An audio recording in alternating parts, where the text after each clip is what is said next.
पायो जी मैंने राम रतन धन पायो, पायो जी मैंने राम रतन धन पायो, पायो जी मैंने राम रतन धन पायो, पायो जी मैंने राम रतन धन पायो, पायो जी శివ శివ శివ శివ అంటవు గాని శివుని భావము కలిగిందా. శివ శివ శివ శివ అంటవు గాని శివుని భావము కలిగిందా. శివ శివ శివ శివ అంటవు గాని శివుని భావము కలిగిందా. శివ శివ శివ శివ అంటవు గాని శివుని భావము కలిగిందా. హర హర హర హర అంటవు గాని అహంకారము పోయిందా. హర హర అంటవు గాని అహంకారము పోయిందా. హర హర హర హర అంటవు గాని అహంకారము పోయిందా. అంటవు గాని అహంకారము పోయిందా. శివ శివ శివ శివ అంటవు గాని శివుని భావము కలిగిందా. అంటవు గాని శివుని భావము కలిగిందా. శివ శివ శివ శివ అంటవు గాని శివుని భావము కలిగిందా. శివుని భావము కలిగిందా. బసవ బసవ అంటవు గాని బసవుని శాంతి కలిగిందా. బసవ బసవ అంటవు గాని బసవుని శాంతి కలిగిందా. బసవ బసవ అంటవు గాని బసవుని శాంతి కలిగిందా. బసవ బసవ అంటవు గాని బసవుని శాంతి కలిగిందా. శివ శివ శివ శివ అంటవు గాని శివుని భావము కలిగిందా. అంటవు గాని శివుని భావము కలిగిందా. శివ శివ శివ శివ అంటవు గాని శివుని భావము కలిగిందా. అంటవు గాని శివుని భావము కలిగిందా.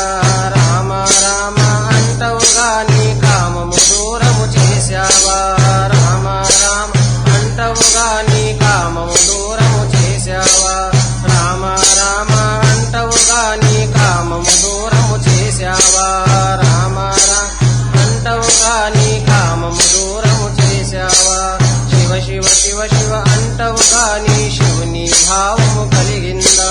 శివ శివ అంటవు గాని శివుని భావము కలిగిందా. శివ శివ శివ శివ అంటవు గాని శివుని భావము కలిగిందా. గాని శివుని భావము కలిగిందా. అల్లా అల్లా అంటవు గాని అల్లను నీలో చూశావా. అల్లా అల్లా అంటవు గాని అల్లను నీలో చూశావా. అల్లా అల్లా అంటవు గాని అల్లను నీలో చూశావా. అంటవు గాని అల్లను నీలో చూశావా. శివ శివ శివ శివ అంటవు గాని శివుని భావము కలిగిందా. శివ శివ శివ శివ అంటవు శివుని భావము కలిగిందా. శివ శివ శివ శివ అంటవు గాని శివుని భావము కలిగిందా.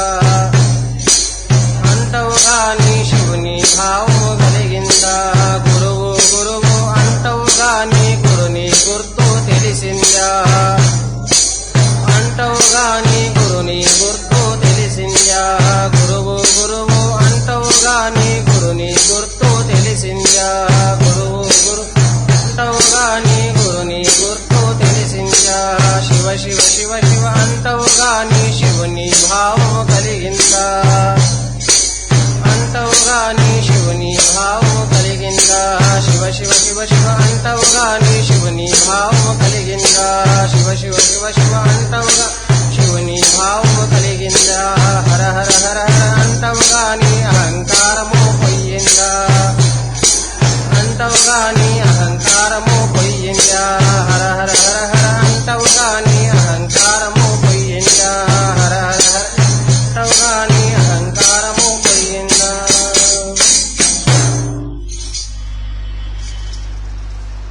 హరి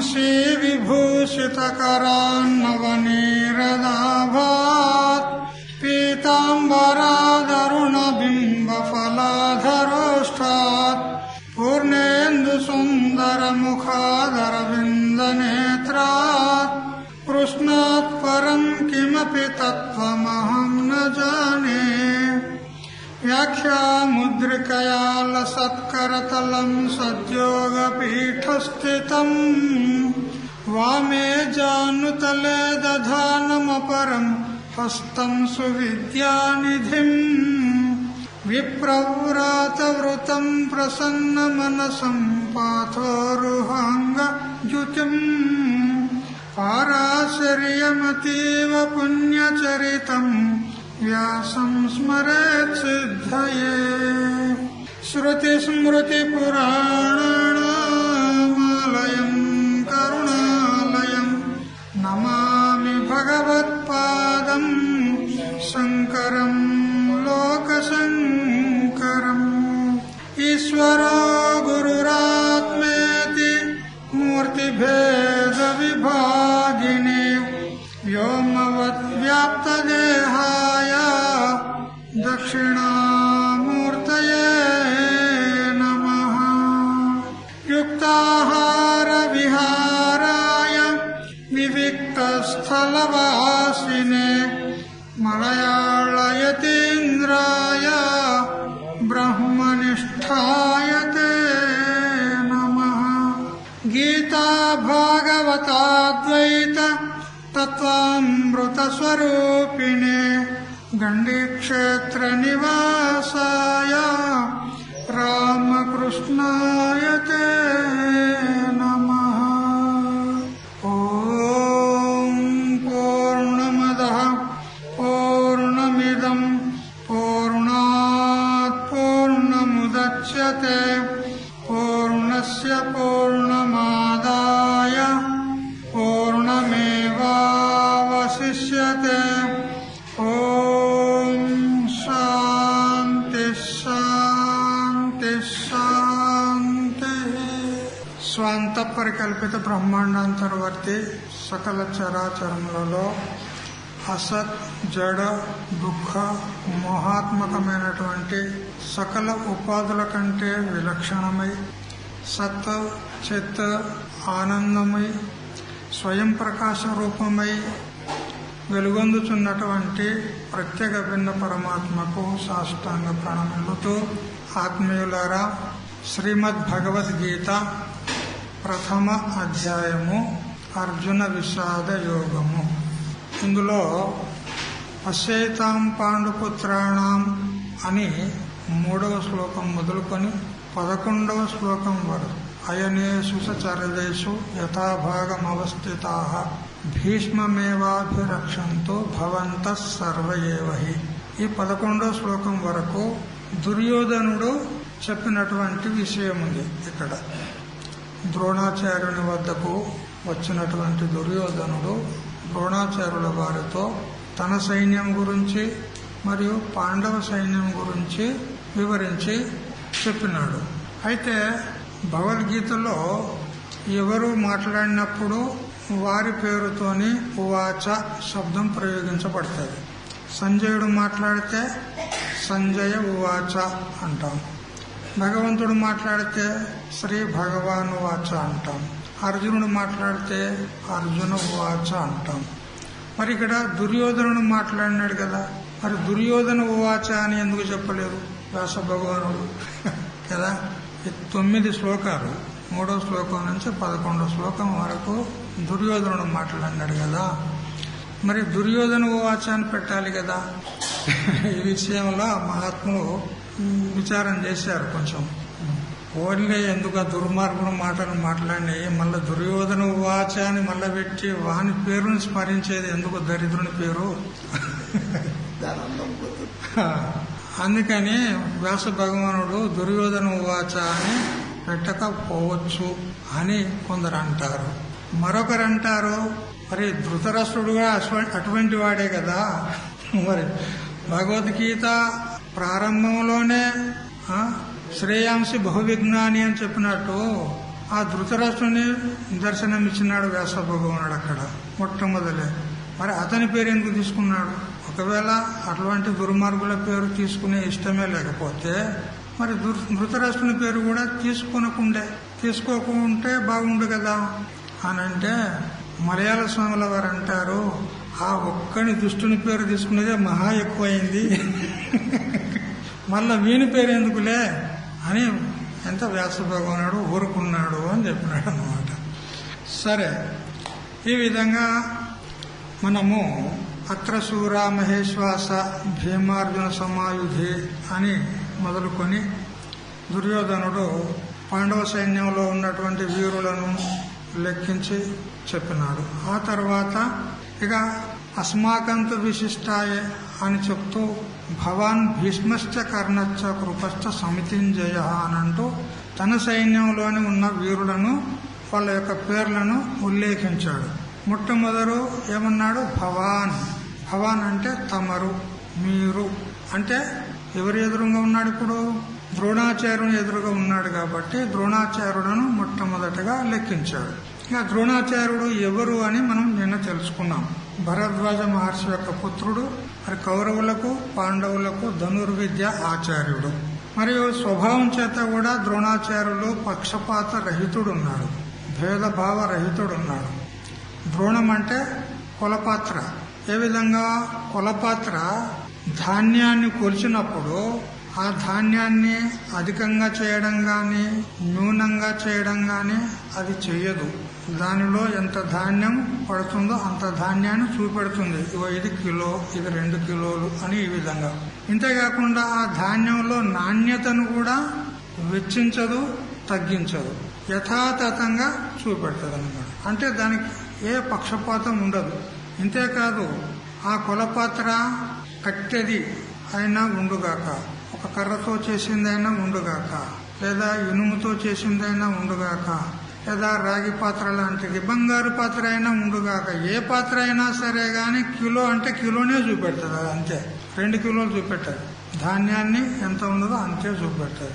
అంటే కులపాత్ర యొక్క స్వభావం ఏంటి అని అంటే పక్షపాత రహితత్వం.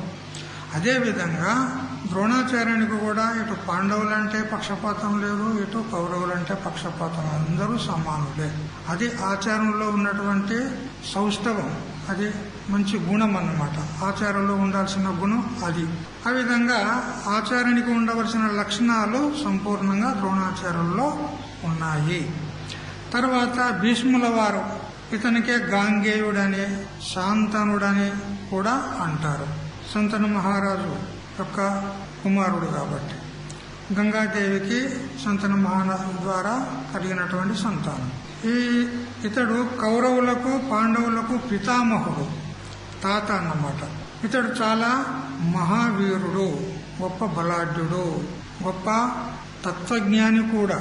ఇంతేకాదు మహాభక్త కోటిలో గణించబడినటువంటి వాడు, మహాభక్తులలో గణించదగినటువంటి వాడు. భక్తుడు ఉన్నాడు, జ్ఞాని ఉన్నాడు, శూరుడు ఉన్నాడు, ధీరుడు ఉన్నాడు, పితామహుడు కూడా ఉన్నాడు. భీష్ముడు అని అంటే భయంకరమైన వాడు అని అర్థం. అంటే దాని తాత్పర్యం ఏంది? భీష్ముడు భయంకరమైనటువంటి ప్రతిజ్ఞ చేసిన వాడు. ఏమిటది అని అంటే, శంతను మహారాజు ఒకసారి అడవిలో సత్యవతిని చూశాడు. ఆమె బెస్తవారి కూతురు, జాలరి వారి కూతురు. ఆమెను చూసిన తర్వాత అతనికి మనసు చంచలమైంది, స్థిరపడటం లేదు. చాలా రోజులుగా ఆ అరణ్యంలోనే, ఆ ప్రాంతంలోనే తిరుగుతూ ఉన్నాడు. రాజ్యానికి వస్తలేడు, హస్తినాపురానికి వస్తలేడు. అప్పుడు భీష్ముల వారు మంత్రిని పిలిచి, ఏమైంది మా నాన్నగారికి, చీకగా ఉంటున్నాడు, అసలు అంతఃపురానికే రావడం లేదు, ఎక్కడున్నాడు అని అంటే మంత్రి గారు కూడా స్పష్టంగా చెప్పడం లేదు. ఎందుకంటే ఆయన మనసులో ఏమున్నది శంతను మహారాజుకు, అది కూడా ఆయన ఎవరికి చెప్పనే లేదు కదా. మరి వీరికి ఎలా తెలుస్తుంది? కానీ ఇంత మాత్రం తెలుసు మంత్రి గారికి. ఆమెను చూసిన నుంచి ఇతని మనసు విక్షిప్తమైంది. అప్పుడు భీష్ముడు పదే పదే నొక్కి నొక్కి అడిగితే, పరిస్థితి గిది ఉంది మీ నాన్నగారికి, ఆ అమ్మగారిని చూసిన నుంచి ఆయన ఇప్పుడు సరిగా శుద్ధిలో లేడు అని అంటే అప్పుడు తెలుసుకున్నాడు భీష్ముల వారు. తెలుసుకొని తాను స్వయంగా రథం తీసుకొని ఆ సత్యవతి తండ్రి దగ్గరికి వెళ్ళినాడు. తండ్రి దగ్గరికి వెళ్ళి, చూడు మీ కూతుర్ని మా నాన్నగారికి ఇచ్చి వివాహం చేయండి. అప్పుడు అతడు కూడా సంతోషపడ్డాడు. రాజకులంలోకి పోతుంది నా బిడ్డ అంటే ఎవరికైనా సంతోషమే కదా, సంతోషపడ్డాడు. కానీ ఒక షరతు అన్నాడు. ఏమిటి? ఇప్పుడు నీవైతే ఆయన పెద్ద కుమారుడివే కదా, మరి నీవు ఉండగా నా కూతురికి కలిగినటువంటి సంతానానికి ఏం అధికారం ఉంటుంది అంటే, ఏ అధికారం ఉన్నా పెద్ద కుమారునికే ఉంటుంది. రేపు రాజ్యాభిషేకం చేసినా భీష్మునికే చేయవలసి ఉంటుంది. అలాంటప్పుడు నా కూతురుని మీ తండ్రి గారికి ఇస్తే నా కూతురు ఏం సుఖపడుతుంది అన్నాడు. అంటే అతని అభిప్రాయం ఏంది? నా కూతురికి కలిగినటువంటి సంతానానికే రేపు రాజ్యాధికారము కావాలి, వారే ముందు యువరాజులు కావాలి. అప్పుడు భీష్ముల వారు, సరే నేను విరమించుకుంటాను, ఒకవేళ మా నాన్నగారు నాకు రాజ్యాభిషేకం చేస్తానంటే కూడా నాకు వద్దు, నేను ఇది ప్రతిజ్ఞ చేస్తున్నా, నేను నీకు మాట ఇస్తున్నా అన్నాడు. అప్పుడు సత్యవతి తండ్రి అంటాడు, సరే నువ్వు మాట ఇస్తున్నావు, కానీ నీకు కలిగిన సంతానం ఊకుంటారా? ఎందుకంటే పెద్దవాడికే వాళ్ళ సంతానానికే ఆ రాజ్యం యొక్క అధికారం అంతా కూడా చెందుతుంది అనేటువంటిది నియమం ఉంటుంది. మరి నీకు కలిగినటువంటి సంతానము వాళ్ళు ఎదురు తిరిగి నా కుమార్తె యొక్క సంతానాన్ని ధిక్కరించి పీఠం నుంచి దించేస్తే అప్పుడు నా కుమార్తె యొక్క కుమారుల యొక్క గతి ఏమిటి? అప్పుడు అన్నాడు, చూడు ఏ దాసరాజా, నేను వివాహమే చేసుకోను అని ప్రతిజ్ఞ చేస్తున్నాడు. నేను ఆ జీవితం బ్రహ్మచారిగానే ఉంటాను. చూడు, బ్రహ్మచర్యంగా ఉండాలనేది చాలా గొప్ప పని. వీరులను శూరులను యుద్ధంలో ఓడించడము గెలవడం అనేది కావచ్చు, సాధ్యం కావచ్చు. కానీ బ్రహ్మచర్య పాలన చేయడము, ఇంద్రియ నిగ్రహం కలగడము, ఇంద్రియాలను జయించడం అనేది చాలా అసాధ్యమైనటువంటి పని. భీష్మ ప్రతిజ్ఞ అంటారు దానికి, భయంకరమైనటువంటి ప్రతిజ్ఞ. ఆ విధంగా నేను ఆ జీవితం బ్రహ్మచారిగానే ఉంటాను అని మాట ఇచ్చి అప్పుడు ఆ సత్యవతిని శంతను మహారాజుకు వివాహం చేసినారు. అప్పుడు తండ్రి యొక్క మనస్తత్వాన్ని తెలుసుకున్నటువంటి కుమారుని చూసి, భీష్ముని చూసి శంతను మహారాజు సంతోషపడి, నాయనా నీకు నేను వరమిస్తున్నాను, నీకు ఇచ్చా మృత్యు ప్రాప్తమవుగాక. తండ్రి ఆశీర్వాదం ఇచ్చినాడు, వరం ఇచ్చినాడు. ఇచ్చా మృత్యు అంటే మనలాగా మనకిష్టం ఉన్నా లేకున్నా వచ్చినప్పుడు పోయేదే ఉంటుంది మనకు, అంతే కదా. ఎవరికైనా పోవాలని ఇష్టం ఉంటుందా చెప్పండి? కానీ ఇష్టం లేకున్నా కానీ వచ్చినప్పుడు పోవాల్సిందే కదా. మన అధీనంలో లేదు. కానీ భీష్మునికి మృత్యు తన అధీనంలో ఉంది. తనకు ఎప్పుడు ఇచ్చగలిగితే అప్పుడే తన మృత్యువును పొందగలడు, ఇచ్చా మృత్యు. ఆ విధంగా తండ్రి ద్వారా ఆశీర్వాదాన్ని, వరాన్ని పొందినాడు అన్నమాట. మరి ఇంకొక ప్రతిజ్ఞ కూడా పూనినాడు. నేను జీవించి ఉన్నంత కాలం ఈ కురు వంశంలో, ఈ కురు రాజ్యానికి ఎవరైతే చక్రవర్తిగా ఉంటారో అతడిని, మరి ఆ సింహాసనాన్ని నేను రక్షిస్తాను అని ఈ విధంగా ప్రతిజ్ఞ చేసినాడు. అందుకే కదా కట్టుబడ్డాడు భీష్ముడు. దుర్యోధనులు వాళ్ళందరూ చేసేటువంటి ఆగడాలన్నీ కూడా తెలుసు. ఎన్నోసార్లు దుర్యోధనుని వారించినాడు. దుర్యోధన హద్దు మీరకు అని హెచ్చరించినాడు. అయినా గాని వాడు వినలేదు. ఇవన్నీ తెలుసు భీష్మాచార్యునికి. అయినా గాని వారి పక్షంలో నుండి యుద్ధం చేయవలసి వచ్చింది. ఎందుకనంటే సింహాసనాన్ని నేను రక్షిస్తాను, కౌరవ కులాన్ని కాపాడుతాను అని ఈ విధంగా ప్రతిజ్ఞ చేసినాడు. ఈ ప్రకారంగా నిన్న చెప్పుకున్నాం కదా, కొందరు ఇచ్చ ఉన్నా ఇచ్చ లేకున్నా ఏదో ఉప్పు తిన్నామని వారి పక్షాన ఉండి యుద్ధం చేసినారు. అట్లా ఇప్పుడు ద్రోణాచార్యునికి ఇష్టం లేదు, భీష్ముల వారికి కూడా ఇష్టం లేదు. అయినా గాని వారి పక్షంలో ఉండి యుద్ధం చేయవలసి వచ్చింది. చివరికి 10వ రోజు నాటికి యుద్ధంలో భీష్మాచార్యుల వారు అంపశయం మీద పడుకున్నాడు. అంటే అర్జునుల వారు అతన్ని ధరాశయి చేశాడు. హిడమ్మిని ఆమె శిఖండి కదా, ఆ శిఖండిని అడ్డుగా పెట్టుకొని ఆ భీష్ముల వారిని ధరాశయి చేశాడు. తర్వాత కర్ణుడు ఉన్నాడు. కర్ణుడు, ఇతని యొక్క చరిత్ర మీ అందరికీ తెలుసు. కర్ణుడు ఎవరి కుమారుడు చెప్పండి? కుంతీదేవి కుమారుడు కదా. కానీ పాపం అతనికి తెలియదు, నేను కుంతి కుమారుణ్ణి అని అతనికి తెలియదు.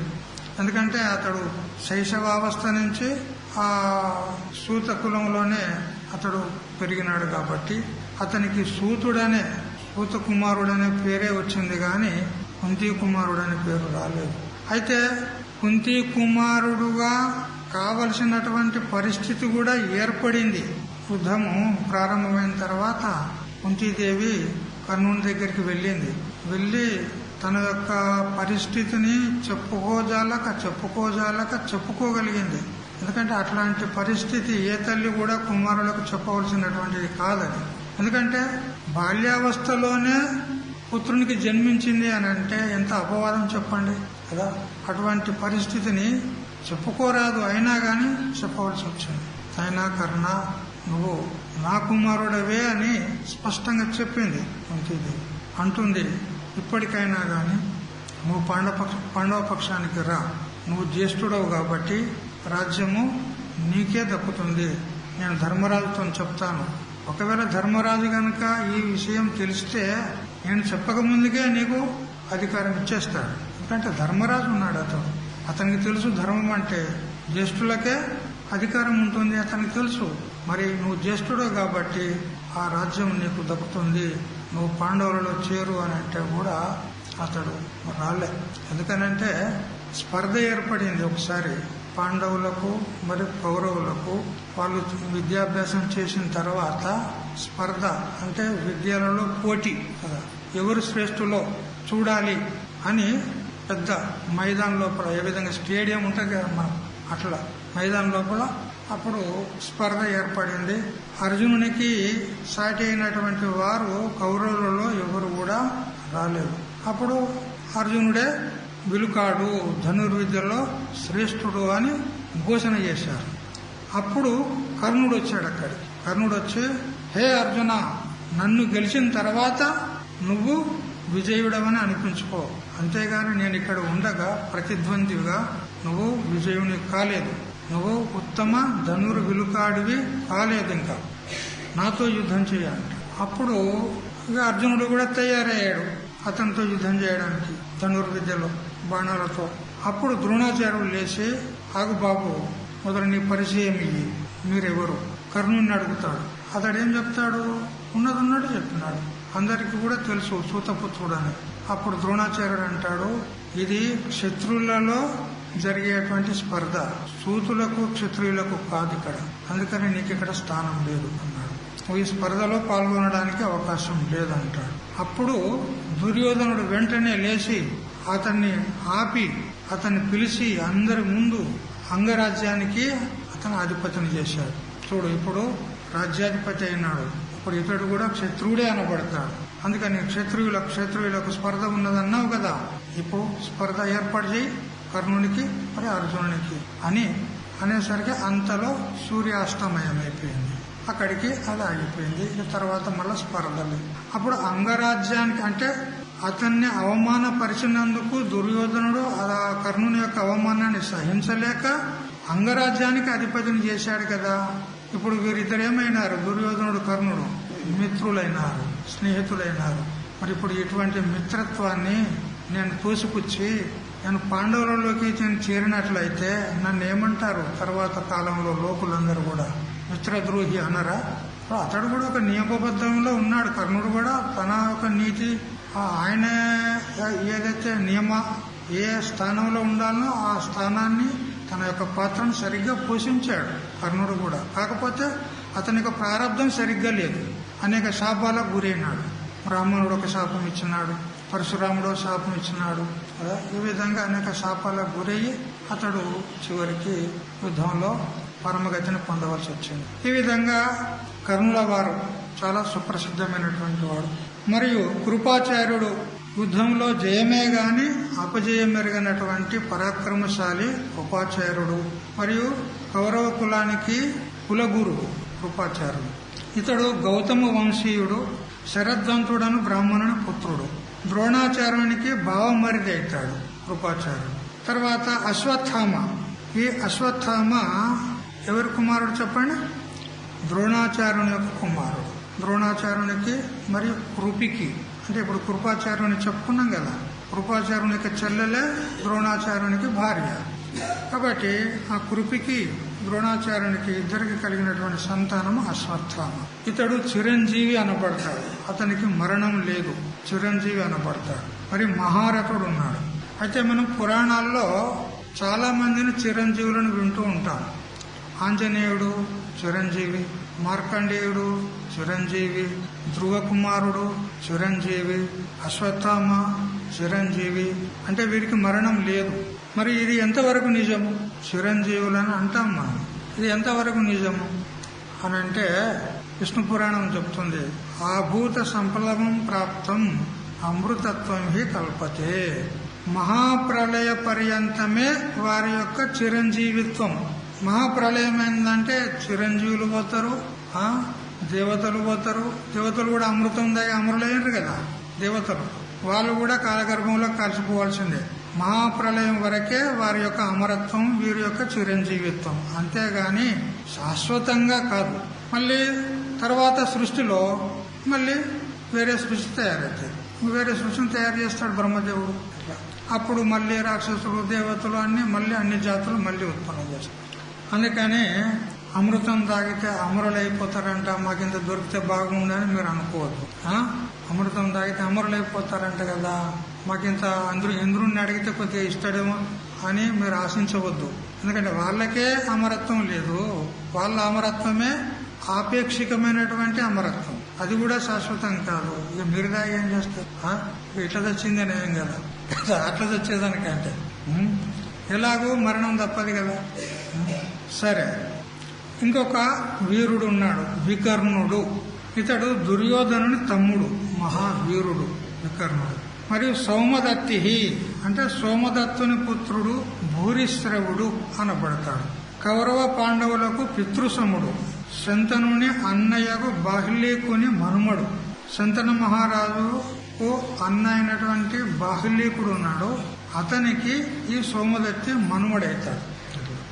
ఇక ఇంకొక పేరు కూడా అక్కడక్కడ పాఠాంతరంగా తీసుకోబడింది. జయద్రథుని పేరు కూడా తీసుకోబడింది, సింధు దేశపు రాజు. ఈ విధంగా 7 మంది, జయద్రథుని కలుపుకుంటే 8 మంది పేర్లు ఇక్కడ ఉల్లేఖనం చేయడం జరిగింది. అయితే ఈ 8 మంది పేర్ల యొక్క స్థానంలో ఆధ్యాత్మిక దృష్టి చేత అష్టదా ప్రకృతిని గ్రహించడం జరిగింది. భూమి రాపోనలో వాయు హమ్మనో బుద్ధిరేవచ అహంకార ఇతీయమ్మే భిన్న ప్రకృతిరష్టధ అని అంటూ 13వ అధ్యాయంలో వస్తుంది. ఈ 8 ప్రకృతులు ఏవైతే ఉన్నాయో అవే ఇక్కడ ఈ 8 మంది స్థానాల్లో ఆధ్యాత్మిక దృష్టితోని గ్రహించాలి అని అంటూ మహాత్ములు చెప్తూ ఉంటారు.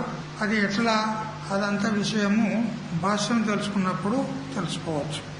తర్వాత లోకంలో జీవులు 2 రకాలుగా ఉంటారు అని ఇక్కడ మనకు శ్రీ రామకృష్ణుల వారు చెప్తూ ఉన్నారు. ఒక రకమైన వారు స్వార్థ జీవులు, మదర్థ జీవులు. 2వ రకం వారు పరార్థ జీవులు, తదర్థ జీవులు. అయితే స్వార్థ జీవుల స్వభావం ఎలా ఉంటుంది చెప్పాల్సిన అవసరం లేదు, మీకు అందరికీ తెలుసు. కానీ గుర్తు చేసుకున్నాం ఒకసారి. స్వార్థ జీవులు ఎట్లుంటారు అంతే ఎరిగే కానీ చెప్పొస్తలేదు, అంతే కదా. స్వార్థ జీవులు ఎలా ఉంటారని మీకు అందరికీ తెలుసు, అని చెప్పడానికి రావడం లేదు. నేను చెప్తాను వినండి కదా. వీరి వలన నాకేమి వస్తుంది, నా ఇంటికి వస్తే ఏమి తెస్తావు, నీ ఇంటికి వస్తే ఏమి ఇస్తావు కదా. మేము మీ ఇంటికి వస్తే ఏమి ఇస్తావు, నువ్వు మా ఇంటికి వస్తే ఏమి తెస్తావు, వీళ్ళతో నాకేం ప్రయోజనం ఉంది. స్వార్థపరులు కదా. ఇలా ఉంటారన్నమాట. పరాయి వారి యొక్క కష్ట సుఖాల గొడవ వారికి పట్టదు. వాళ్ళు ఎట్లనైనా ఉండాలి, మనకెందుకు కదా. తన కడుపు నిండితే దరిద్రం భాషే అంటారు. అంతే, నేను బ్రతికితే చాలు, పక్కవాడు చస్తేంది బ్రతికితేంది అని ఈ విధంగా ఉంటుంది వాళ్ళ స్వభావం. ఇలా అంటారు, చిన్నినా పొట్టకు శ్రీరామ రక్ష. అంటే తన కడుపు నిండితే చాలు, పక్కవాడు ఆకలితో ఉన్నాడా, అలమటిస్తున్నాడా అదంతా చూడడు. మరి ఒక బుక్క పెడదామని కూడా విచారం చేయడు కదా. ఒకవేళ వాడు తినే సమయంలో కాకి కనుక వచ్చి కావు కావు అన్నది అనుకో, అది ఎదురుగా ఉండి కావు కావు అంటుంటే వీనికి తినడానికి లోపలికి పోతుందా? దాన్ని విడలగొట్టాలి కదా. విడలగొట్టాలంటే ఈ తింటున్నప్పుడు ఇది ఎంగిలి చేయికి మెతుకులు ఉంటాయి కదా కొన్ని, సు అని అంటే ఈ చేతికున్న ఎంగిలి మెతుకులు ఏడ కింద పడితే అదేడ తినిపోతుందో అని వాడు ఈ చేతితోని కూడా దాన్ని కొట్టడు. చూసానరా, ఎంగిలి చేతితోని కాకిని కూడా కొట్టాడు అని అంటారు కదా, అట్లా అటువంటి వాడు అనమాట. లంబోదరాయ నమః ఉదరం పూజయామి అంటాడు వాడు కదా. మనం పూజ చేస్తాం కదా, గణపతి పూజ, వక్రతుండాయ నమః లంబోదరాయ నమః అని అంటాం కదా. అదే పొట్ట పూజ చేసుకుంటాడు అన్నమాట వాడు కదా. అక్కడ వినాయకునికి కాదు వాడు పూజ చేసేది, వానికే. మనం కూడా అసలుంటామే. ఒకవేళ ఆ భగవంతుడే గనక నైవేద్యం తినేది ఉంటే నువ్వు నైవేద్యం పెడుతుంటావా? పెట్టకపోతుంటే పెడుతుంటే అని అంటావు, నువ్వు మీద మాటలకు అంటావు, కానీ అంత గట్టిగా ఏం లేవులే. ఇట్లా నువ్వు నైవేద్యం పెట్టినా కొద్ది ఆయన తినుకుంటా పోయిండు అనుకో, అప్ప ఏమి వినాయకుడు అంటే తక్కువ, ఇంత పెద్ద పొట్టగలవాడు, ఎంతగాని పెట్టాలి అతనికి, ఆ దేవుడే లేకుంటే సరిపోయాలనిపిస్తుంది కదా. అట్లా అందుకని చూపులు అతని, మేపులు మనయి, అంతే కదా. నైవేద్యం పెడితే చూపులు అతని ఉంటాయి, అంతే. తినేది ఎవరు? మనమే కదా, అంతే. ఇక ఇది వారి యొక్క దైనందిన జీవిత చర్య. ఎవరు? స్వార్థ జీవులు అన్నమాట. మీ ఇంట్లో భోంచేయి, మా ఇంట్లో చేయి కడుక్కో కదా. ఇట్లాంటి లెక్కల వల్ల ఇది కృత్రిమ ధర్మసూత్రం వల్లది. ఇతరులు తమ సేవ చేయటానికే పుట్టారు, మేము సేవ చేయించుకోవడానికే పుట్టాము అనేటువంటి సూత్రం వల్లది. అంటే ఇతరులకైతే సేవ చేయరు, ఇతరులకు సహకారం చేయరు, ఉపకారం చేయరు. తిరుగా వారి ద్వారానే వీరు సేవ చేయించుకుంటారనమాట. వారికి ఎంత కష్టమైనా సరే నాకు సేవ చేయాలి అంతే అంటారు. అట్లా ఉన్నారా లేదా? కొంతమంది యజమానులు ఉంటారు, సేవకులను చాలా కష్టపెడతారు. వారికి జీతభత్యం ఇవ్వడానికి చస్తారు. మళ్ళా సేవ చేస్తున్నారు కదా, మరి వారికి కూడా పొట్ట ఉంటుంది, వారికి కూడా కుటుంబం ఉంటుంది, పిల్లలు ఉంటారు, బేకలు ఉంటారు. మరి వాళ్ళ కుటుంబం ఎలా నడుస్తుంది, నేను ఇంత తక్కువ వేతనం ఇస్తే వారి జీవితం ఎలా గడుస్తుంది అని విచారం చెయ్యరు. సేవ అయితే అధికంగా చేయించుకుంటారు, కానీ డబ్బులు మాత్రం తక్కువ ఇస్తారు. అట్లాంటి వారు ఉన్నారు. ఎవరు వాళ్ళు అంటే స్వార్థ జీవులు, మదర్థ జీవులు అంటారు. ఇక రెండవ వారు పరార్థ జీవులు, పరుల కోసమే జీవిస్తారన్నమాట. వీరు తదర్థ జీవులు. వారి యొక్క భావన ఎలా ఉంటుంది చూడండి. నా వల్ల ఇతరులకు ఏం లాభం? చూడు, నేను పుట్టాను, పెరిగాను, ఎంత పెద్దవాడిని అయినాను, నా వల్ల ఇతరులకు ఏమైనా మేలు జరిగిందా అని తన యొక్క జీవితాన్ని అవలోకనం చేసుకుంటాడండి. నేను ఇంతవరకు జీవించగలిగాను కదా, మరి ఈ నా గత జీవితంలో నేను ఎవరికైనా ఉపకారం చేయగలిగానా, నా వల్ల ఎవరికైనా లాభం కలిగిందా అని విచారం చేస్తాడు. నేను పుట్టి లోకానికి ఏమి ఇచ్చినట్లు విచారం చేస్తాడు. పుట్టాను కదా, మరి లోకానికి ఏమి ఇచ్చాను నేను ప్రతిఫలంగా? నా తోటి వారు ఉన్నారు కదా జీవులందరూ, వారికి నేను ఏమి ఇచ్చాను? నేను ఇప్పుడు భారతదేశంలో పుట్టాను, భారతదేశానికి ఏమి ఇచ్చాను? ఇప్పుడు నాకు పంచభూతాలు కూడా నాకు సహకరిస్తున్నాయి. ఉండడానికి భూమి స్థానం ఇచ్చింది, పీల్చుకోవడానికి గాలి మనకు ప్రాణవాయువుని ఇస్తుంది, మరియు సూర్యుడు మరి అగ్ని వాళ్ళు నాకు సూర్యరశ్మిని ఇస్తున్నారు, అగ్నిని ఇస్తున్నారు, దాన్ని ఉపయోగం చేసుకుంటున్నాను కదా. మరి జలదేవత జలభూతము నాకు జలం ఇస్తుంది, దప్పిక తీరుస్తుంది. ఆ స్నానానికి అన్ని వ్యవహారాలకు జలం ప్రధానం. మరి కర్మలు చేయడానికి కూడా జలమే ప్రధానం. మొట్టమొదలు మనం ఏదైనా పుణ్యకర్మ చేయనప్పుడు అప్పుడు ఏం చేస్తాం మనం? నేను అముక గోత్రుణ్ణి, అముక కులం వాణ్ణి, ఫలానా వాణ్ణి అన్ని తన యొక్క పరిచయం చేసి చివరికి అహమిదం కరిషే అని అంటూ జలం అక్కడ వదులుతాం. అంటే కర్మ చేయడానికి జలం ప్రధానం అన్నమాట. చూసారా? మరి ఇటువంటి ఆ జలానికి నేను ప్రతిఫలంగా ఏమిచ్చాను అని ఈ విధంగా విచారం చేస్తారు. పరార్థ జీవులు ఎవరైతే ఉంటారో వారు వారి జీవితాన్ని, వారి శరీరాన్ని సంపూర్ణంగా ప్రజల కోసమే అర్పణ చేస్తారు. పరోపకారాయ ఫలంతి వృక్షాః, పరోపకారాయ వహంతి నద్యః, పరోపకారాయ దుహంతి గావః, పరోపకారార్థమిదం శరీరం. చూసారా? వృక్షాలు ఫలాలను ఇస్తాయి. ఫలాలను కాచి అవే తింటాయా, పరులకు ఇస్తాయా? పరులకే ఇస్తాయి కదా. చూడు, మరి వాటి జీవితం అంతా ఎవరి కోసమైంది? పరుల కోసమే సంపూర్ణ జీవితం అంతా. ఆ వృక్షము కలపనిస్తుంది, ఆకులనిస్తుంది, పువ్వులనిస్తుంది, నీడనిస్తుంది, మరి ఫలాలనిస్తుంది. చూసారా, సర్వము కూడా పరులకే అంకితమైపోయింది ఆ వృక్షం. అదేవిధంగా మహాత్ములు కూడా వారి యొక్క సర్వస్వాన్ని ప్రజలకే అర్పణ చేస్తారు. మనం చరిత్రలు వింటున్నాం కదా. దేవానంద సరస్వతి స్వాముల వారే గాని, మలయాళ స్వాముల వారే గాని, రమణ మహర్షుల వారే గాని, రామతీర్థుల వారే గాని, రామకృష్ణ పరమహంసుల వారే గాని, వీరంతా ఎవరి కోసం బ్రతికారు, ఎవరి కోసం సేవ చేశారు చెప్పండి? లోకం కోసం, ప్రజల కోసం. వీరన్నమాట పరార్థ జీవులు. ఇతరుల కోసం మాత్రమే జీవిస్తారు, అంతే, వారి కోసం జీవించారు. పరోపకారాయ వహంతి నద్యః. నదులు ప్రవహిస్తూ ఉన్నాయి. వాటిలో ప్రవహించే నీరంతా నదులే తాగుతాయా? ఏం చేస్తాయి? మనందరికీ ఇస్తున్నాయి కదా. ఆ నదుల నీరంతా కూడా మనము కాలువల ద్వారా పంట పొలాలకు తీసుకొని మన పంటలు పండించుకొని మనము సుఖపడుతున్నామా లేదా?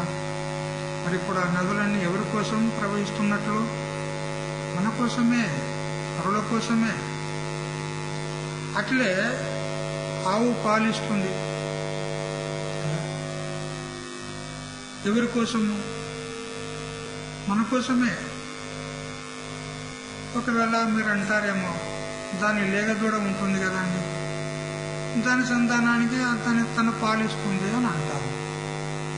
కానీ ఆ లేగదూడకి ఎన్ని పాలు అవసరం?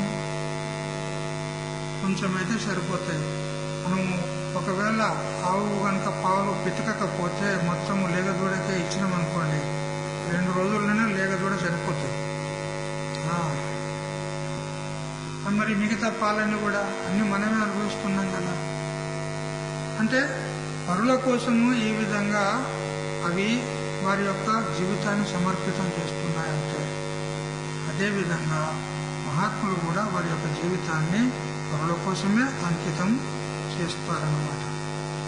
శ్రీ కాళిదాస్ మహారాజు కూడా అభిజ్ఞాన శాకుంతలం అనేటువంటి గ్రంథంలో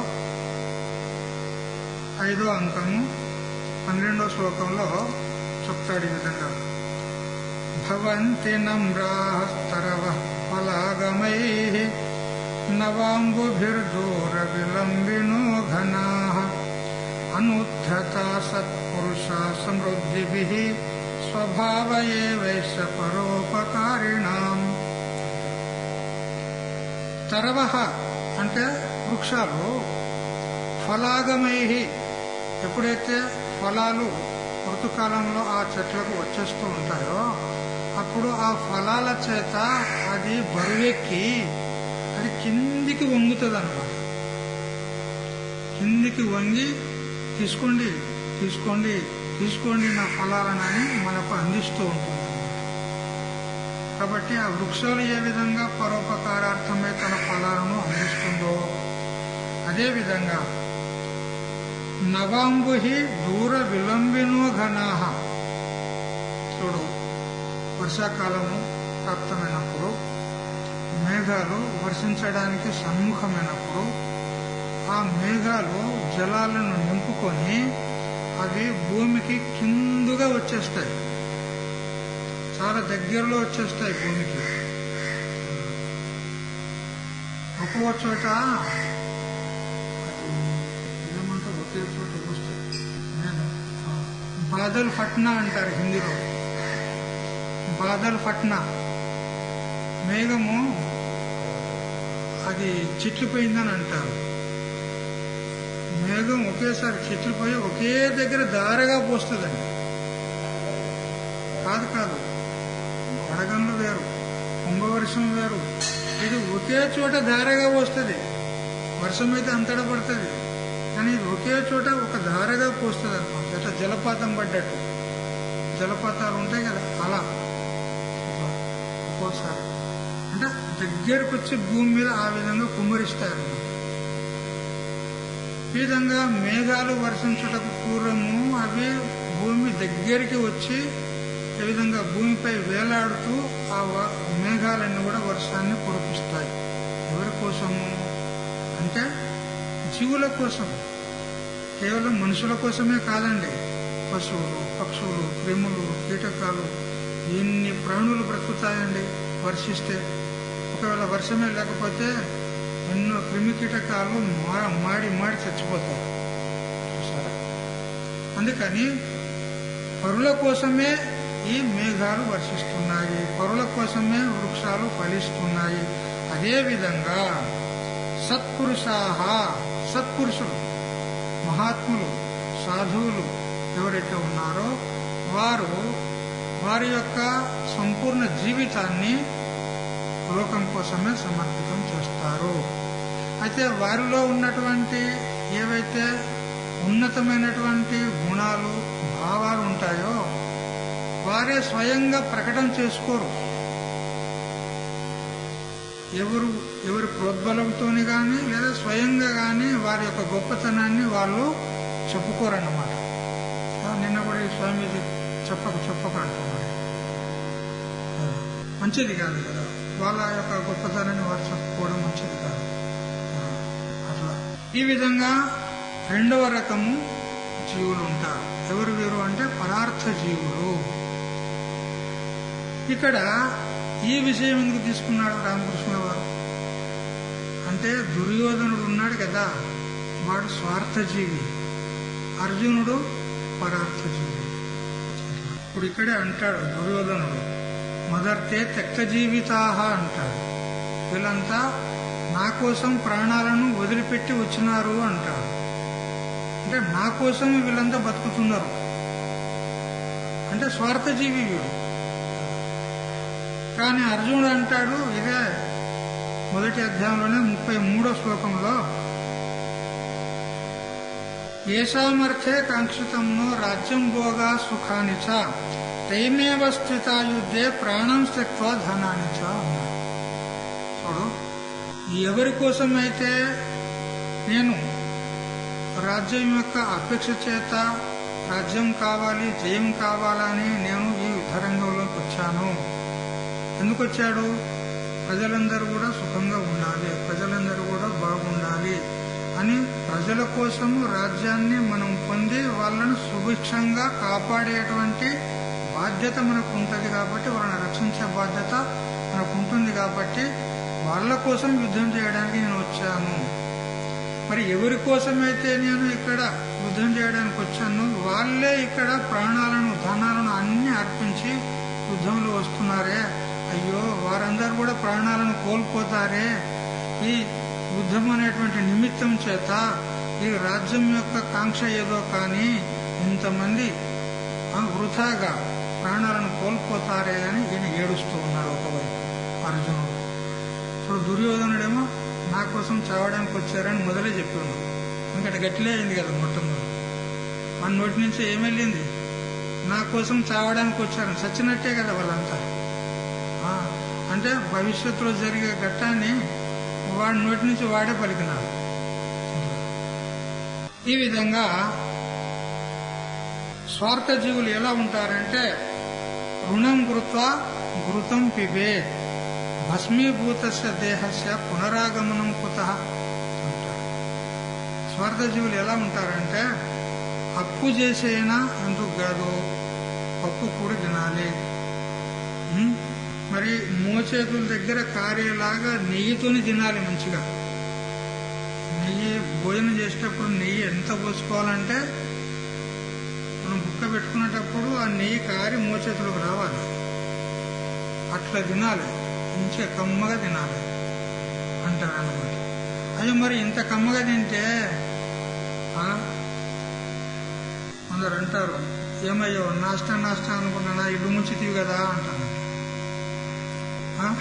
నాష్టా తింటారు కదా పొద్దున టిఫిన్ చేస్తారు కదా, పొద్దున బెడ్ కాఫీ, పక్కల నుంచి లేవక ముందుకే బెడ్ కాఫీ, ముఖం కూడా కడిగాడు దరిద్రం కదా. పనికి ఎట్లా తాగబుద్ధి అయితే పాచి నోట బెడ్ కాఫీ అంట. మళ్ళా స్నానం చేస్తాడో లేదో మళ్ళీ కాఫీ, మళ్ళీ టిఫిన్. మళ్ళా ఇంతేకాదు, ఇంట్లోనే కాదు, మళ్ళా బయట గాడీల మీద అక్కడ ఇక్కడ హోటళ్లల్లో అక్కడ తింటాడు, మళ్ళీ ఇంట్లోకి వస్తాడు, ఇక్కడ తింటాడు. ఈ తిరిగి తింటే నా ఇల్లు ముంచుతీవి కదా అని ఆ ఇల్లాలన్నదంట. గట్లా అంటే మంచిగా తినాలంటే తిని సుఖపడాలి, అంతేగాని సచ్చిన తర్వాత ఏమొచ్చేదేమున్నది? ఎవడైనా గట్టకపోయిండా చెప్పు, నువ్వు చెప్పు. వచ్చినప్పుడు తెచ్చిండా, పోయేటప్పుడు తీసుకుపోతాడా? ఒకవేళ సచ్చినోళ్ళు సచ్చినట్టు వాడు సంపాదించింది వెంట పెట్టుకొని పోతే ఈ రోజు ప్రపంచంలో ఒక వస్తువు కూడా మనకు దొరికేది కాదు, అంతే కదా. మొత్తం ఖాళీ అవుతుండే కదా, వాని సొమ్ము వాడు ఎత్తుకొని పోయా, ఇక నీకేం మిగిలింది? ప్రపంచమే మొత్తం ఖాళీ అయిపోతుండే. అట్లా తీసుకొని పోరు కదా. అందుకని ఎవడు తీసుకుపోతాడు? మంచిగా ఉన్న రోజులు కమ్మగా తినాలి, అంతే. రుణం కృత్వా ఘృతం పిబేత్. అప్పు చేసైనా మంచిగా నెయ్యి తాగాలి, నెయ్యితో తయారు చేసిన వంటలు తినాలి, మంచిగా భుజించాలి. ఒక ఆయన అన్నాడు అనుకో, ఏమయ్యా మరి అప్పు చేసి అంత కమ్మగా తింటే మరి అప్పు ఎవడు తెరపాలి? అరే అప్పు చేసి సచ్చేది, సచ్చిన తర్వాత ఎవడొచ్చేటోడు ఉన్నాడు అప్పు జరిపేందుకు? అప్పు చేసింది నేను, నన్ను అడిగేందుకు వాడు ఎవడొస్తాడు కదా. ఇట్లా అనమాట. ఈనాటి కొడుకులు కూడా ఉన్నారు కదా, ఎలాంటి వాళ్ళనంటే మా నాయన అప్పు చేసిండు కదా, పో ఆయన దగ్గరికి పో అంటే నువ్వు కూడా సావన్నట్టే, అంతే కదా. వీడు చస్తేనే పోతాడు కదా. అట్లాంటి కొడుకులు ఉన్నారు. అందుకని అప్పు జరిపేందుకు మళ్ళీ ఎవడు వస్తాడని. భస్మీభూతస్య దేహస్య, ఈ శరీరం భస్మీభూతం అయిపోయిన తర్వాత పునరాగమనం కొత్త మళ్ళీ వచ్చేది ఎవడు?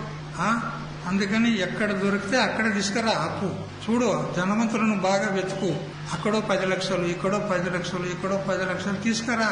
తీర్పినాడు గుత్తవేతి, ఎందుకు తీసుకురా అంటాడు. ఇది స్వార్థ జీవుల యొక్క జీవన వ్యవహారం.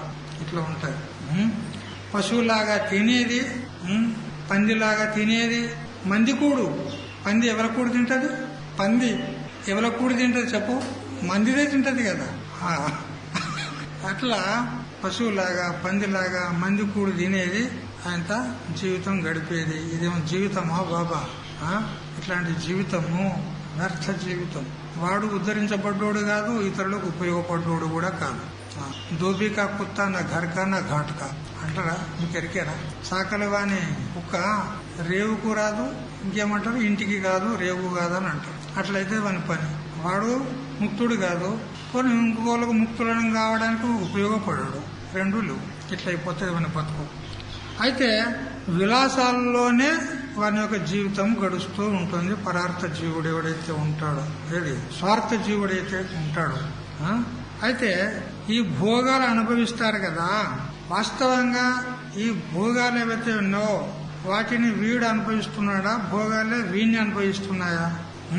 మీరు కూడా బాగా విచారం చేయాలి. ఇప్పుడు పుట్టి నుంచి ఇంతవరకు దగ్గర తిన్నటువంటి ధాన్యాన్ని మీరు కొలత పెట్టినరనుకో, గణన చేసినరనుకో, పుట్టి నుంచి ఇంత దగ్గర రోజొక పావు కిలో అనుకో. ఇప్పుడు మనం ఎన్ని సంవత్సరాలైంది, సంవత్సరానికి ఎన్ని రోజులు, ఎన్ని రోజులకు రోజు పావు సేర అయితే, రోజు పావు కిలో అయితే మొత్తం ఎన్ని అయితే లెక్క పెట్టి గోడౌన్ అయితే మొత్తం పెద్ద గోడౌన్ నిండుతుంది కదా.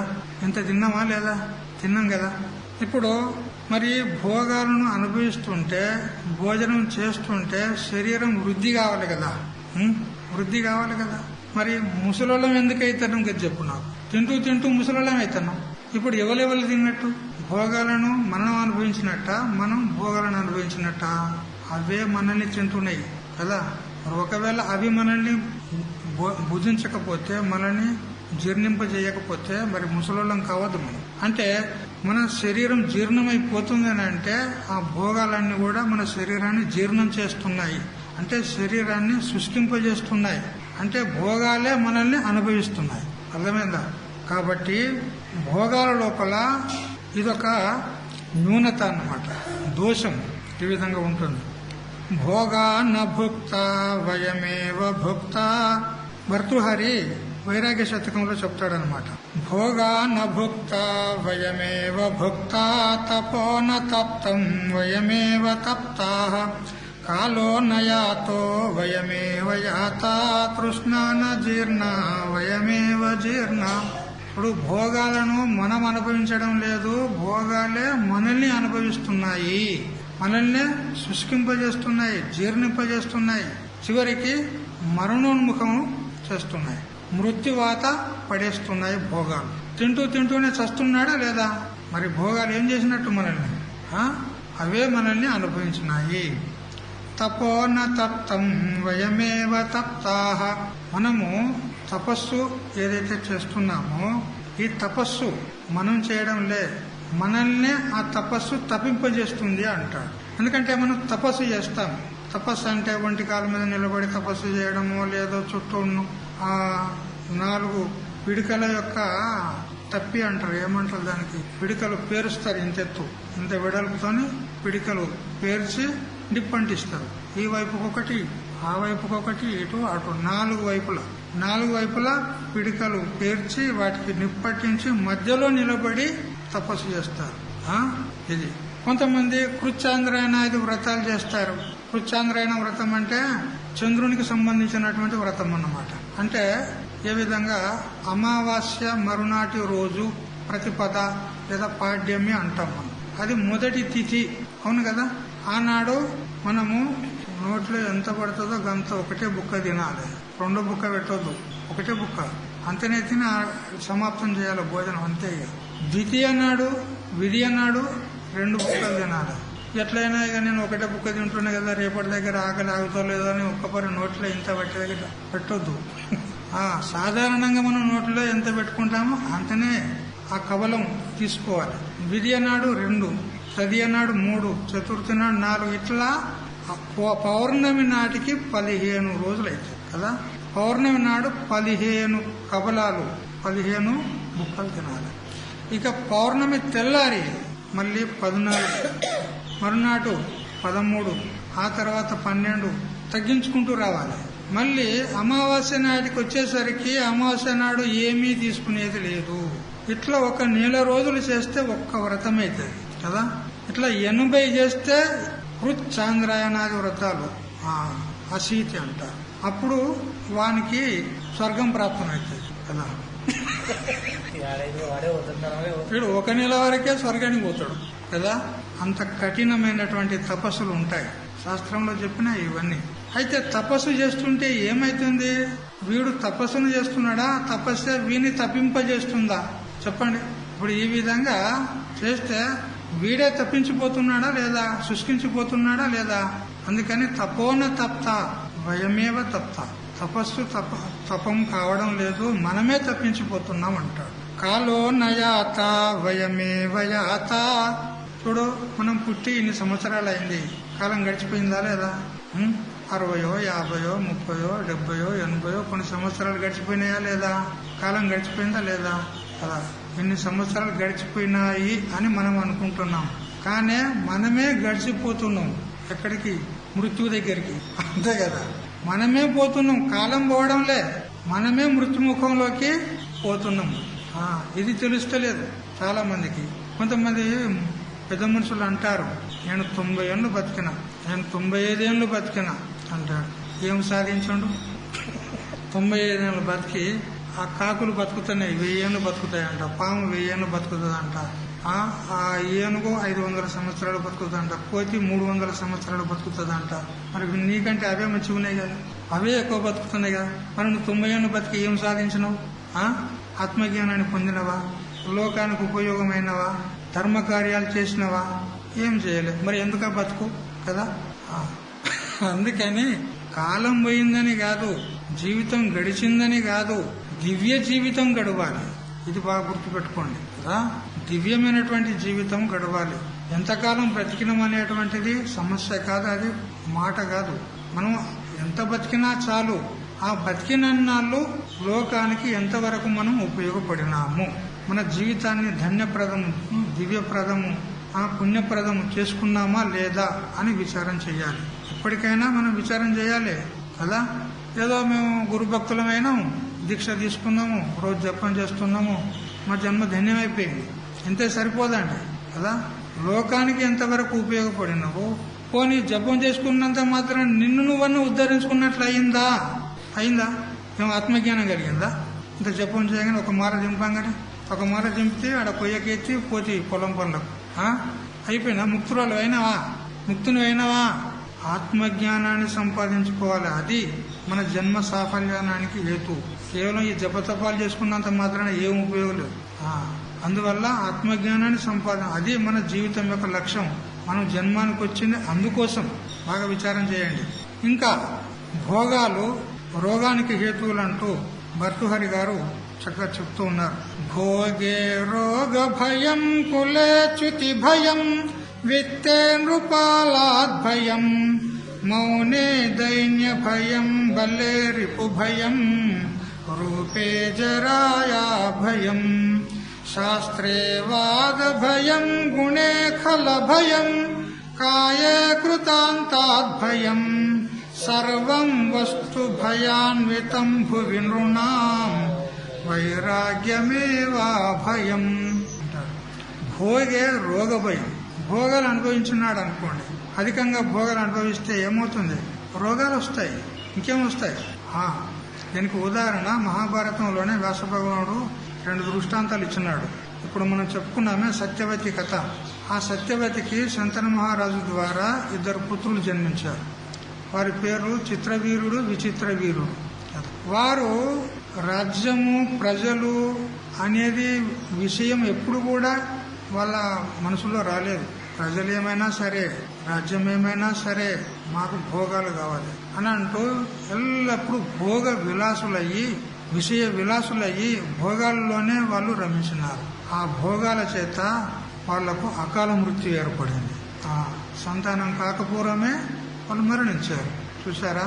పాపం ఆ దాశరాజు నా కుమార్తె యొక్క సంతానమే రాజ్యాధిపత్యాన్ని చెలాయించాలి అని భీష్ముణ్ణి కట్టిపెట్టాడు కదా, ఒక స్వార్థంతో. నా కుమార్తె యొక్క సంతానమే ఇంకట రాజ్యాధిపత్యాన్ని చెలాయించాలి అనే స్వార్థంతో భీష్ముణ్ణి కట్టి పెడితే ఇప్పుడు చూడు ఆఖరికి చివరికి ఏమైంది? ఆ సత్యవతి యొక్క కుమారులు ఎవరు కూడా లేకుండా పోయారు, చనిపోయారు. మళ్ళా వారికి కూడా సంతానం కలగలేదు. అంబాలిక మొదలైనటువంటి వాళ్ళు వాళ్ళకు పెళ్లి చేస్తే వాళ్ళకి సంతానం కలగపురమే వీళ్ళు పరమగతిని చెందినారు. ఎందుకు ఆ విధంగా అంటే భోగలాలసులైనందువల్ల వాళ్ళు అకాల మృత్యువును పొందినారు. ఇది దృష్టాంతం. అంటే భోగాలు రోగానికి హేతు ఉన్నాయి. అప్పుడు సత్యవతికి ఇక చింత ఏర్పడింది. అయ్యో, ఇప్పుడు భీష్ముడా పెళ్లి చేసుకోడు, ఇప్పుడు ముంగడ ఉత్తరాధికారి కావాలి కదా, రాజ్యాన్ని పరిపాలించాలంటే. నా కుమారులా లేరు, మరి ఉత్తరాధికారి ఎవరికి ఉండాలి? రాజు లేని రాజ్యం అయిపోయింది కదా ఇప్పుడు ఆ హస్తినాపురం. అప్పుడు భీష్ముడా ప్రతిజ్ఞ చేసి ఉండు, నేను జీవితం ఉన్నంత వరకు నేను వివాహం చేసుకోను, బ్రహ్మచర్యగానే ఉంటాను అన్నాడు. మరి ఇప్పుడు ముందట సంతతి అంటే ఈ రాజ్య పరిపాలన ఎలా సాగాలి? అప్పుడు ఆ కథ వేరే. కాబట్టి భోగాల చేత రోగాలు వస్తాయి, అకాల మృత్యు ప్రాప్తమవుతుంది. అందుకని భోగే రోగ భయం, కులే చ్యుతి భయం. వంశం, మన కులం ఏదైతే ఉందో ఆ కులంతోనే ఒక భయం ఉంది. ఏమిటా భయం అంటే వంశం యొక్క ఆచారాలు భ్రష్టమైపోతాయని, లేదా సంతానం విచ్ఛేదమైపోతుందని. ఇప్పుడు అయిందా లేదా? హస్తినాపురం యొక్క సంతానమే విచ్ఛేదమైపోయింది, ముంగట గతి లేకుండా అయిపోయింది. అలా వ్యాస భగవాను యొక్క అనుగ్రహం చేత ఆ సంతానం మళ్ళా ఆ వంశం కొనసాగింది. కాబట్టి కులే చ్యుతి భయం, మౌనే దైన్య భయం. మౌనంగా ఉన్నాడు అనుకోండి, మౌన వ్రతమే పెట్టాడు అనుకోండి, అప్పుడు ఆయన గతి ఏం కావాలి? ఆయనకు నీళ్ళు ఇచ్చేటోళ్ళు ఎవరు? ఒక పూట భోజనం చేస్తాడు, ఆ భోజనం ఇచ్చేటోళ్ళు ఎవరు? ఆయనకు సదుపాయాలు చేకూర్చే వాళ్ళు ఎవరు? కదా, ఎవరినైనా అడుగుదామనంటే మౌన వ్రతం పట్టిండు. ఇప్పుడు ఇతరులు ఏమిచ్చినా దానితోనే తృప్తిగా ఉండాలి దీనుడయ్యి, అంతే. నాకు ఇది అది అనడానికి వీల్లేదు, నాకు ఇది కావాలి అది కావాలని అనడానికి వీల్లేదు. ఆ సేవ చేసేటువంటి వాళ్ళు ఎవరైతే సేవ చేస్తున్నారో అంతటితోనే తృప్తిగా ఉండాలి, దీనంగా పడి ఉండాలి, అంతే. మౌనే దైన్య భయం ఇట్లా ఉంటుంది. కొందరు మౌన వ్రతం చేస్తారు, కొందరైతే ఆజీవనం మౌన వ్రతం చేస్తారు. అయితే ఇక వాళ్ళు అన్ని నిర్ణయం మొదలే తీసుకుంటారు. వాళ్ళు ఏది ఏమైనా సరే, భోజనం లభించకపోయినా సరే, నీరు దొరకకపోయినా సరే, జీవితం ఉన్నంత వరకు నేను మాట్లాడను అని ఈ విధంగా వాళ్ళు ప్రతిజ్ఞ పూని మొదలు విచారం చేసే ఆ మౌనవ్రతం తీసుకుంటారన్నమాట. అటువంటి వారికి ఏమీ దుఃఖం కలగదు. ఎవరు సేవ చేసినా మంచిదే, సేవ చేయకుండా మంచిదే, ఇచ్చినా మంచిదే, ఇవ్వకుండా మంచిదే, అట్లే ఉంటాడు. సన్యాసం తీసుకుంటే కూడా ఆ విధంగానే విచారం చేయాలి. సన్యాసం తీసుకునేందుకు మొదలు బాగా విచారం చేయాలి.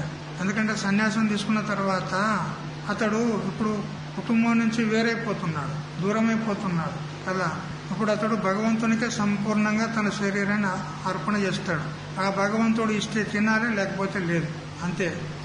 ఆ విధంగా భగవంతుని మీద భారం వేసి సన్యాసం తీసుకోవాల్సి ఉంటుంది. ఒక్కోసారి మార్గంలో పాదయాత్ర చేసేటప్పుడు భోజనం దొరకకపోవచ్చు, ఒక్కోసారి నీళ్లు కూడా దొరకకపోవచ్చు, ఒక్కోసారి పోతూ ఉంటే లోకులు పిచ్చోడని కొట్టవచ్చు.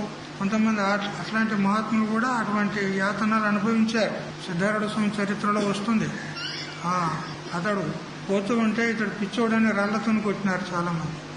కొందరు కర్మభ్రష్టుడు అనుకున్నారు, కొందరు వీనికి ప్రారంభం సరిగ్గా లేదనుకున్నాడు, కొందరు భార్యాబిడ్డను సాధలేక వీడు తిరుగుతున్నాడని కొందరు అనుకున్నారు. కానీ మహాత్ముడు అని ఎందరో తెలుసుకుంటారు చెప్పండి కదా. అంటే ఆ స్థితిలోనికి వెళ్లిన వారే అతని యొక్క స్థితిని తెలుసుకోగలుగుతారు, అంతే కదా. విద్వానేవ విజానాతి విద్వజ్జన పరిశ్రమ నహివంద్యా విజానాతి గురువి ప్రసవవేదన కదా. పిల్లలకు జన్మనిచ్చినటువంటి తల్లికే ప్రసవ వేదనం అనేది తెలుస్తుంది. ఎవరైతే పిల్లలకు జన్మ ఇవ్వలేదో వారికి ప్రసవ వేదన అంటే ఎలా ఉంటుంది తెలుస్తుందా? తెలియదు. అట్లా విద్వానుని యొక్క శ్రమ, విద్వానుని యొక్క తపస్సు, అతని యొక్క స్థితి ఏదైతే ఉందో మరొక విద్వానునికే తెలుస్తుంది, గాని అన్యులకు తెలియదు. జ్ఞాని మర్మము జ్ఞానికే ఎరుక, వంటశాలలో ఉన్న తెడ్డుకే మెరుక అని పాట పాడారు ఒక మహాత్ముడు. ఆ పాట ఒకసారి మనం పాడాలి.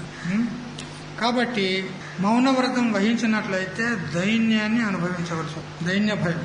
ఇక బలం బాగా ఉందనుకో, అప్పుడు రిపు భయం, శత్రువులతో భయం. ఇప్పుడు బాగా బలవంతుడు కదా, మమ్మల్ని బెదిరిస్తున్నాడు కదా, వాని చూద్దాం మన సంగతి అని అదును చూసి దెబ్బతీస్తారు శత్రువులు. అందుకని శత్రువులతో భయం ఎవరికి? బలవంతునికి.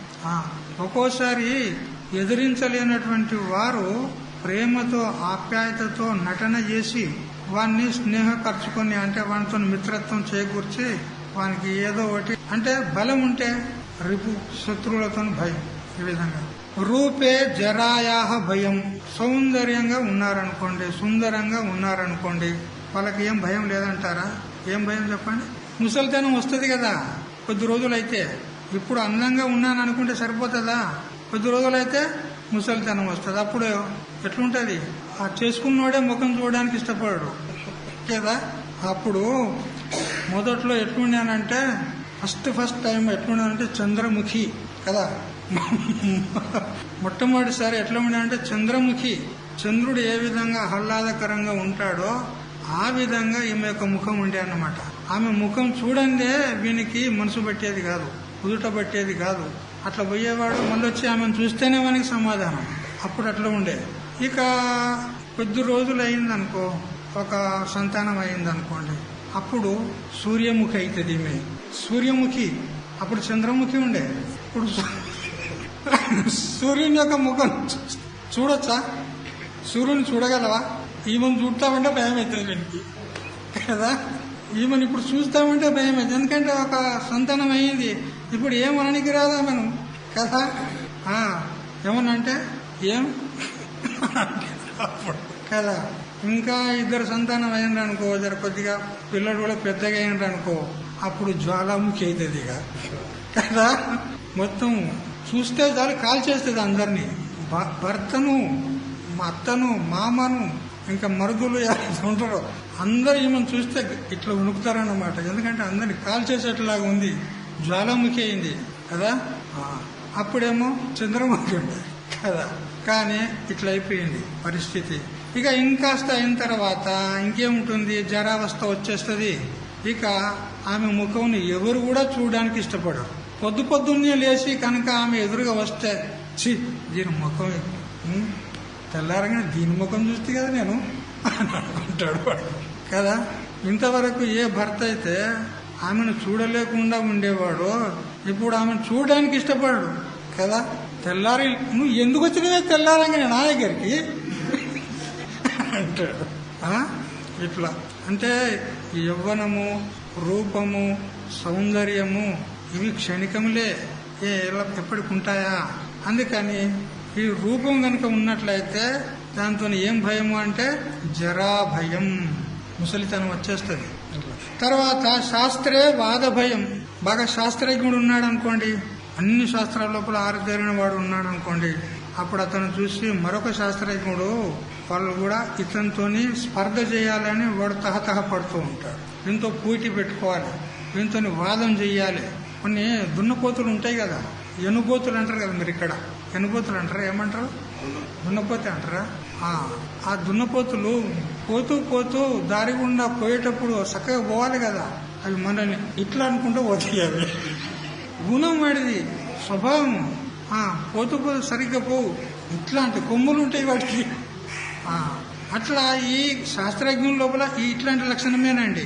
ఒక శాస్త్రజ్ఞుని చూశాడు అనుకో, ఒక పండితుని చూశాడు అనుకో, ఇంకో పండితునికి వానితోని వాదం చేసి వాడిని ఓడించాలి అనేటువంటి ఒక దుర్బుద్ధి, ద్వేషము మనలో కలుగుతుంది. అందుకని ఈ పాండిత్యం ఉంటే కూడా పెద్ద భయమే. ఎందుకు? వాద భయం. వాదించాలి, ఇంకో పండితుడిని వాదించాలి. వాడు మనకు వాదానికి పిలిచినప్పుడు తప్పకుండా ఒప్పుకోవాలి. ఏ విధంగా ఒక క్షత్రియుడు ఇంకొక క్షత్రియుడిని యుద్ధానికి పిలిచినప్పుడు ఈ క్షత్రియుడు యుద్ధానికి తప్పకుండా ఒప్పుకోవాలి. ఇది క్షత్రియ ధర్మం ఉన్నది. అట్లా ఒక పండితుడు ఇంకో పండితుడిని వాదానికి పిలిచినప్పుడు ఒప్పుకోవాలి, తప్పదు. మరి ఆ వాదంలో వీడు ఓడిపోతాడో గెలుస్తాడో ఇవనికెరక. అందుకని వాద భయం అనేది ఉంటుంది. శాస్త్రే వాద భయం. మరి గుణే కల భయం. మంచి గుణవంతుడు ఉన్నాడు అనుకోండి, అతనికి దుర్మార్గులతో భయం. ఎందుకంటే వాడు ఎప్పుడు బట్ట కాల్చి మీదేస్తాడో తెలియదు కదా. బట్ట కాల్చి ఆ కాల్చబడినటువంటి ఆ బట్టను మీదేస్తే ఏమవుతుంది? అంతా మసి కదా, నల్లగా అయిపోతుంది. అంటే వీడు తెల్లగా ఉన్న చొక్క నల్లగా అయిపోతుంది. అంటే వీడిని నల్లగా చేయాలని మన ఉద్దేశం. అంటే ఇది మన సంప్రదాయం అన్నమాట, ఇది మన జన్మ హక్కు. ఎందుకంటే నేను ఎట్లా ఉన్నానో ఎదుటివాడు అట్లే ఉండాలి, అంతేగాని నాకంటే ముందుకు పోదు కదా. మన దేశంలో ఎండ్రకాయలు ఉంటాయి కదండి. ఎండ్రకాయలు అంటే తెలుసా? ఇట్లా కూరలు ఉంటాయి, ఎవరికి తెలియదా? ఇక్కడ ఏమంటారు తెలుసా? చేపలతోనే జలాశయంలోనే ఉంటాయి పీతలు, అవి ఉంటాయి కదండి. అయితే కొందరు వాటిని తినేవారు కూడా ఉంటారు. అతడు చాలా ఆ పీతలను పట్టుకొచ్చాడు, అన్ని సేకరించి ఒక బకెట్లో వేసాడు, పెద్ద బకెట్లో వేసాడు. ఆ బకెట్ తీసుకొని బస్సు ఎక్కిండు వాడు. ఆ బకెట్ తీసుకొని బస్సు ఎక్కిండు. బస్సులో పబ్లిక్ ఉంటారు కదండి, అందరు భయపడుతున్నారు. ఏమయ్యా గవి తీసుకొని వచ్చావు? నువ్వు వెళ్ళిపో కిందికి దిగు అని అంటున్నారు. అని అంటే మీరేం భయపడకండి అంటాడు. ఎందుకు భయపడొద్దండి? అవి ఏంటి? అవి మమ్మల్ని ఎక్కడ పట్టి పీడిస్తాయో ఏమో అని అంటే అవి బయటకు రావులే అంటాడు.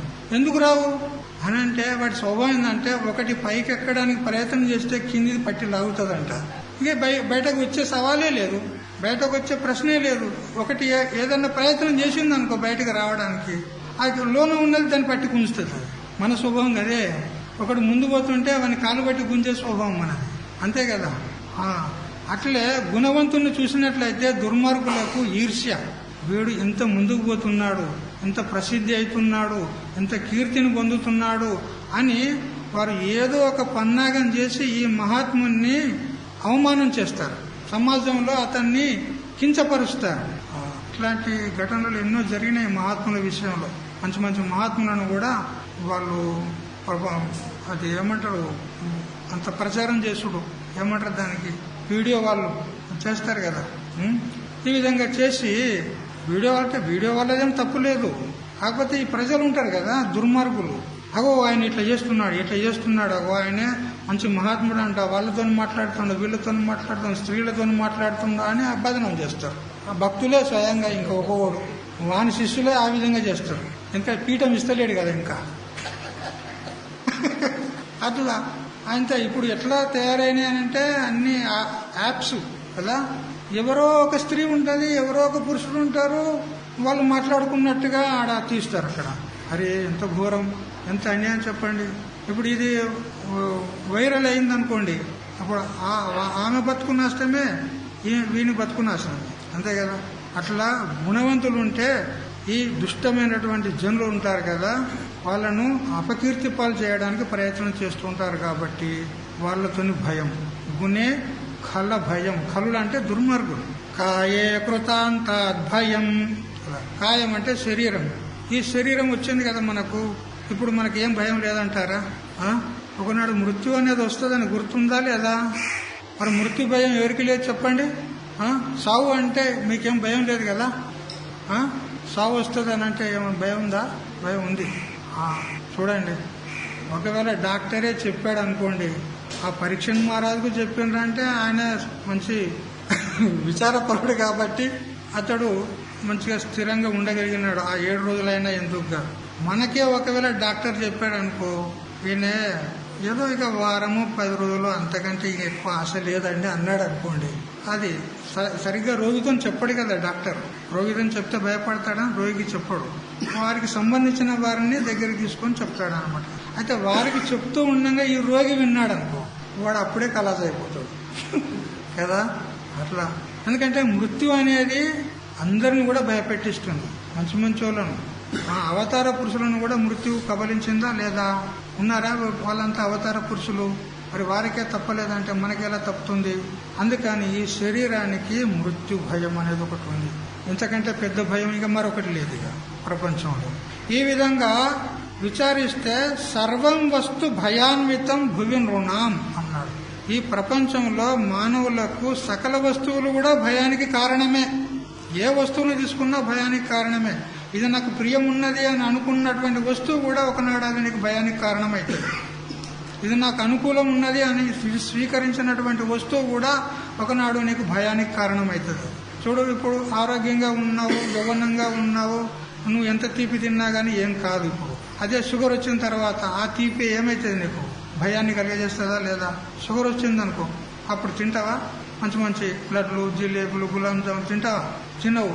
ఎందుకు? భయం, చస్తానేమని భయం. ఇప్పుడు ఆ వస్తువు నీకు భయానికి కారణమైందా లేదా? అవునా లేదా?